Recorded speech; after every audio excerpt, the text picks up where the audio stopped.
Um,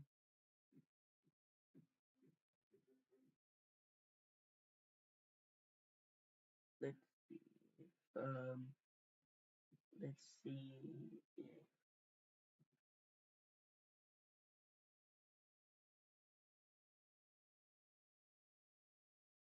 We're watching this first.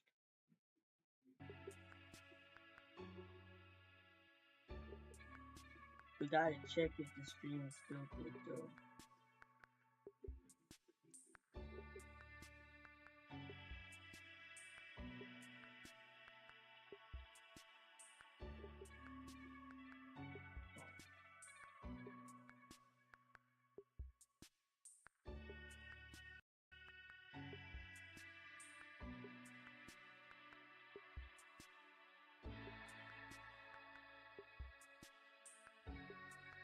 Shout out to the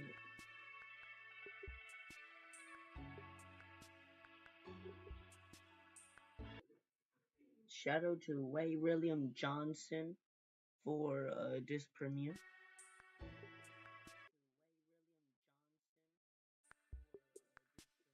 One, let's go.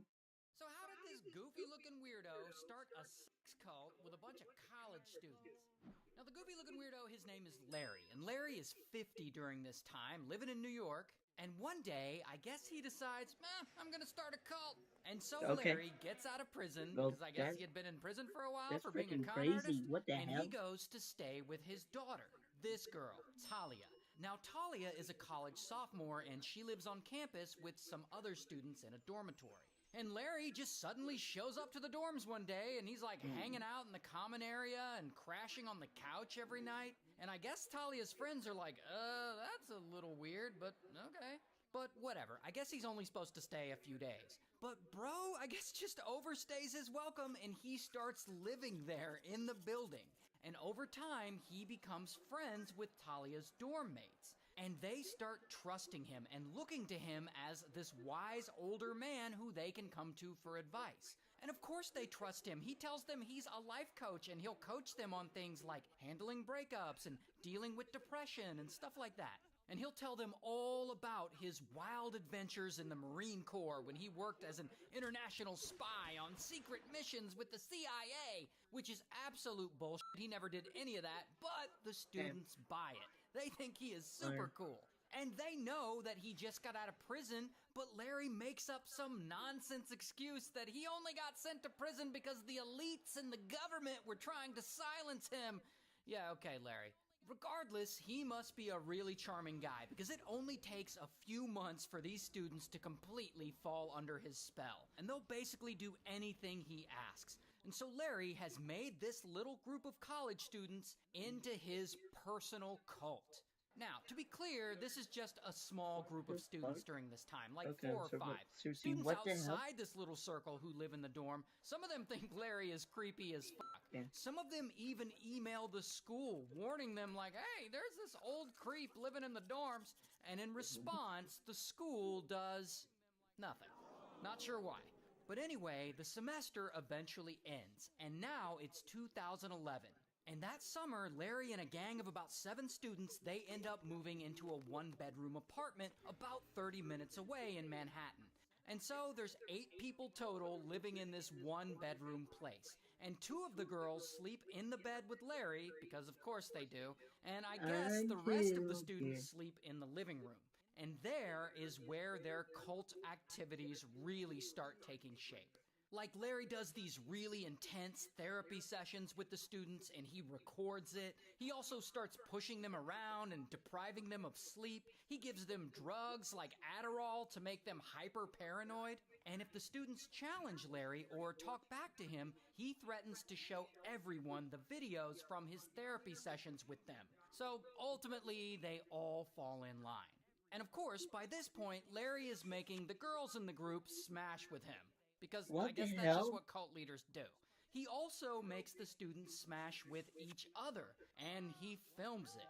And if they step out of line, he threatens to release the footage to the students' parents. And this goes on all summer. And by the time fall semester starts, it's time for the students to go back to school. But only Talia, Larry's daughter, goes back to live in the dorm. The rest of them stay there in the one-bedroom apartment with Larry. And this is where things get really crazy, because he increases his control over them, and he gets physically violent. And he somehow manipulates them into making false confessions on video, like confessions about destroying Larry's stuff, confessions about committing crimes that never happened. Then he uses the videos of these false confessions to blackmail them.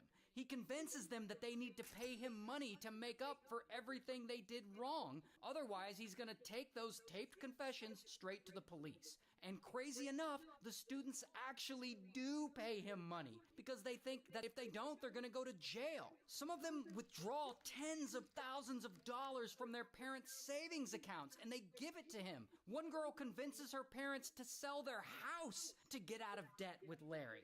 And if any of them start to push back too hard, Larry physically manhandles them until they fall in line. One time, he gets so mad that he actually puts a plastic bag over one of the girls' heads and he nearly suffocates her. Another time, he gets mad at one of the students and he puts pliers on the student's tongue. Do you think I'm playing with you? Huh? You're a grown man, I'm a grown man. I don't like what you did. You hear me? Now one more time and I'm going to split your tongue in half. Do you understand me? And so Larry keeps taking these payments off the students, the members of this little cult that he built, and he blackmails them to pay him back for crimes they didn't ever commit. And they're paying him all the money they can get their hands on. And pretty quickly, Larry has made over $1 million off of these students. $1 million! Like what? Now eventually they get kicked out of their one-bedroom apartment in Manhattan. And in 2013, Larry and some of the followers, they moved from Manhattan all the way down to North Carolina temporarily to a house that one of his family members owns. And here he becomes an even bigger asshole. He forces his followers to do like manual labor, like working in the yard and like digging ditches, stuff like that. He also starts demanding that they contact outside family members to give them money that they then can give to him. Then, in 2014, I guess they moved back to Manhattan, and he's still demanding money from them. One girl doesn't have the money to pay him that he claims she owes him, so he somehow forces her to work at a sex club, and she ends up becoming a full-blown escort, and all the money she makes escorting goes to pay off her made-up debt with Larry. So in 4 years, off of just her being an escort and him taking her money, Larry makes $2.5 million. Oh, but it gets worse. This little college student cult he started is so insane, and this is so stressful for these students involved. At different points in time, 5 of his followers tried to unalive themselves. And eventually, one of them is unfortunately successful. Think about that. There are only like 7 members total in this cult, and 5 of them tried to unalive themselves. So I don't know what's keeping these guys in this crazy situation, but it seems like they're never going to get out. Until... By 2018, things get so bad, it finally dawns on these students that if they don't get themselves out of this, they're probably going to die. And so one by one, most of the members start finding the strength to escape. And the one member who Larry pushed into being an escort, one of her clients gives her money and resources to escape to Philadelphia. And there, she finally meets up with police and she tells them all about this crazy sex cult Larry